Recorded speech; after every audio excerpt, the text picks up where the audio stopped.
पुणे पालिकेतील अधिकारी आणि कर्मचाऱ्यांची पालिका बायोमेट्रिक हजेरी तपासणार, त्यामुळे आता वेळेवर हजर नसलेल्या कर्मचाऱ्यांच्या वेतनात कपात होणार। मदतीत नियुक्ती न स्वीकारल्यामुळे 45 उमेदवारांची नियुक्ती रद्द, सामान्य प्रशासनाचा निर्णय। महाराष्ट्र अराजपत्रित गट ब सेवा मुख्य परीक्षा 2023 या निकालानुसार 164 उमेदवारांची सहाय्यक कक्ष अधिकारी म्हणून करण्यात आली होती नियुक्ती।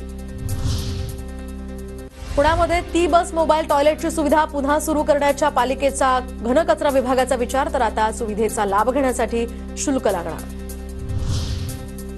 मुंबई पुणे रस्त्यावरील वाकडेवाडी भागामध्ये एका कॉल सेंटरवर शिवाजीनगर पोलिसांचा छापा। LIC पॉलिसीच्या नावाखाली फसवणूक करणारे तिघ या प्रकरणी गजाआड। महावितरणकडून ग्राहकांसाठी लकी ग्राहक योजना, ऑनलाईन वीज बिल भरणाऱ्यांना आता फोन, तर स्मार्ट वॉच जिंकण्याची त्यांना संधी। जानेवारी ते मे महिन्याच्या कालावधीत ही योजना सुरू राहणार। पुण्याच्या ससून रुग्णालयामध्ये उपचार सुरू असलेल्या 20 GBS रुग्णांपैकी 5 रुग्णांना डिस्चार्ज, तर 9 रुग्ण यामध्ये नवीन आढळले। पुण्याच्या भोरमधील नसरापूर श्री क्षेत्र बनेश्वर महादेव मंदिराचा कलशारोहण सोहळा, तर विविध धार्मिक कार्यक्रमांचे इथे आयोजन, भाविकांचीही मोठ्या संख्येने उपस्थिती।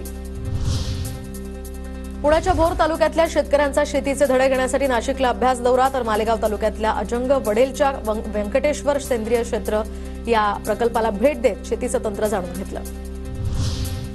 पुण्याच्या मावळमध्ये शाळकरी मुलांचा भर रस्त्यात राडा, तर हा व्हिडिओ व्हायरल। किरकोळ कारणावरून रस्त्यात मुलांची हाणामारी।